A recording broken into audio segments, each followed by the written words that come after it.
With a successful Kickstarter and a successful YouTube career, can new time director Chris Stuckman really knock it out of the park with its first feature? Let's talk about it.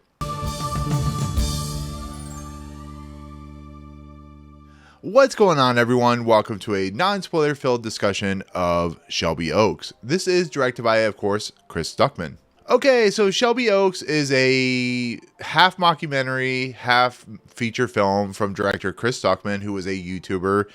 It is basically about a woman named Mia who is searching for her sister Riley, who has disappeared after some incidences in a place called Shelby Oaks. And she goes on a quest to figure out what happened to her sister. She gets a new tape that she discovers from an individual, and it leads her down a path, a dark path that will, without spoiling it, leads to some revelations of why Riley disappeared and why everything is happening the way it is. And so this is a horror film set in Ohio, my home state, and it's a take on a not only found footage, but a missing person story with a horror spin. So there you go. So I was really excited to watch this movie, not on the simple fact that it's Chris Stuckman, who, like, for a lot of movie reviewers, is pretty, you would call him an influence because he is so good at what he does, and he's so popular on YouTube. He has 2 million subscribers, billions of views. He's a guy that really had his sights set on making a film eventually, and so he had a successful Kickstarter, and he he really loved his audience and really wanted to make a really good horror film. And on top of everything, Neon picked up the movie, and then Mike Flanagan became an executive producer. He got the Newton brothers, who are Mike Flanagan's composers, to work on the film, and Aaron Kuntz and all that stuff. And it's, like I said, one of the most successful Kickstarters of all time. And this movie was something that though it may not be something I truly like, was going to be something I truly admire, because it is coming from an individual who not only understands like movies in general, but understands like what makes good horror films. And I think he's like one of the most interesting when it comes to commentators on film. And so I was really looking forward to this. And a lot of people have seen this movie already. It was the mystery movie of the week for AMC, Regal, and Cinemark. And so with that said, all that rambling, I've been following this movie for quite a while. So I knew pretty much everything that was going on with this movie. It was going to be something that, whether it was good or not, was going to be something special. So there you go. So the question truly honestly remains, and the one that you're all wondering, which I'm sure a lot of people have mentioned, is whether this movie is any good or not.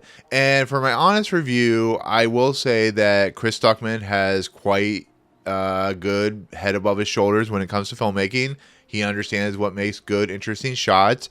There is some creepy imagery in this movie. There is some creepy, what you think are going to be jump scares, which end up being more interesting than that. He knows how to shoot like really cool kind of visual flair when it comes to like the nighttime scenes that he uses, or the mockumentary styles that he uses. And there's a lot to like about this movie when it comes to the visual style. This is something that, if Chris Stuckman keeps going the way he's going, which I think he will, he's going to be up there with Dan Trachtenberg. He's going to be up there with C. Robert Cargill as one of those, up and coming people that are creating some really interesting stuff. But there's some shots in here that feel very freshman-like, feel very first-time director style. It's not perfect. It could work a little bit better, but it has the flourishes that make a good horror film. And it doesn't overstay its welcome when it comes to the timing of the movie itself. And I think the performances are pretty good. I think the Camille Sullivan, who plays Mia, is really good in this movie. I think it's really interesting to watch her have to go through this kind of traumatic event of losing her sister. I mean, as her character, Riley, who's played by Sarah Durn. And I think Chris Stuckman in his script gets the best performances he can out of the budget he has for a horror film like this, because once again, it's a pretty successful horror film when it comes to the amount of money it made. I mean, it's over $1 million. So I mean, you got to give it that credit. You got Brendan Sexton III in this, Michael Beach. Of course, Keith David, Robert Bartlett. It has a pretty decent cast, and they all do a competent job. The question, though, is whether the script holds up well enough for the cast to have a competent movie, and that's where it struggles and it suffers.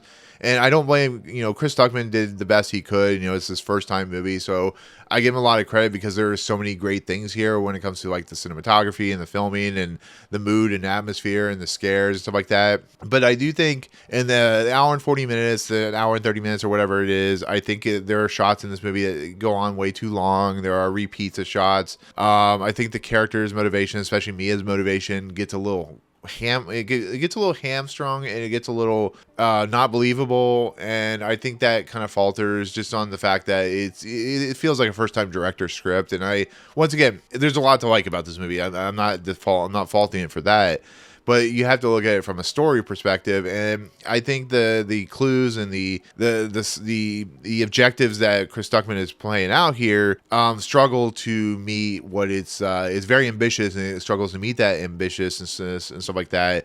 So when it gets to the revelations, when it gets to like the mysteries that are being solved, there needs to be more. It feels like there needs to be another movie, a back history to what is going on in Shelby Oaks, what the central mystery is, because this is also, it's a cult film, like when it comes to like the nature of what type of horror movie it is. I think it needs more context. It needs more like 10 minutes more of just explanations of like why Shelby Oaks is the way it is, why it does what it does, and the fact that Mia gets from one point to the other. I really like what they did with the Mansfield Reformatory, where Shawshank and Air Force One were filmed, and I think it needed more substance when it comes to that, and therefore I think that it kind of falters.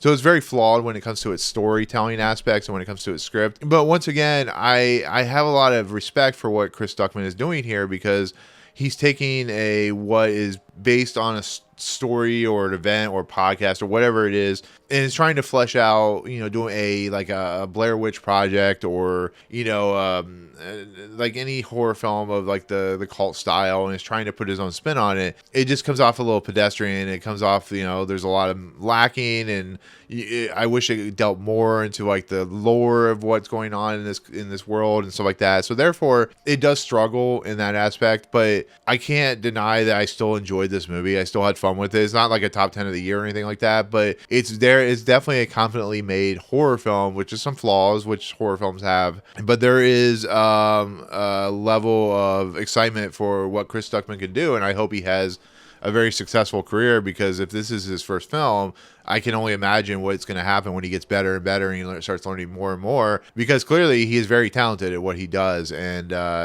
thanks to the help of Mike Flanagan and Aaron Kuntz and stuff like that, he has a great career hopefully ahead of him. And I can't wait to see what he does next. So I enjoyed this movie. It has a lot of flaws when it comes to its storytelling aspects.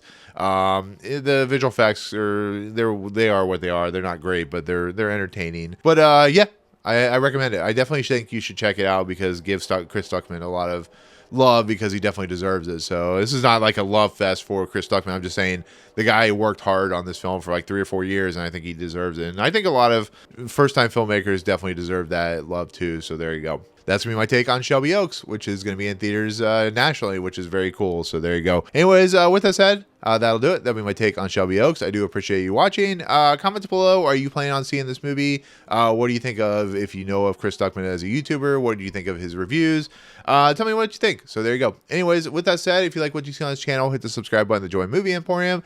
Hit that notification bell top to find what's coming next. If you like this video, awesome. Hit that like button. As always, we'll see you guys in the next video. Peace out, guys.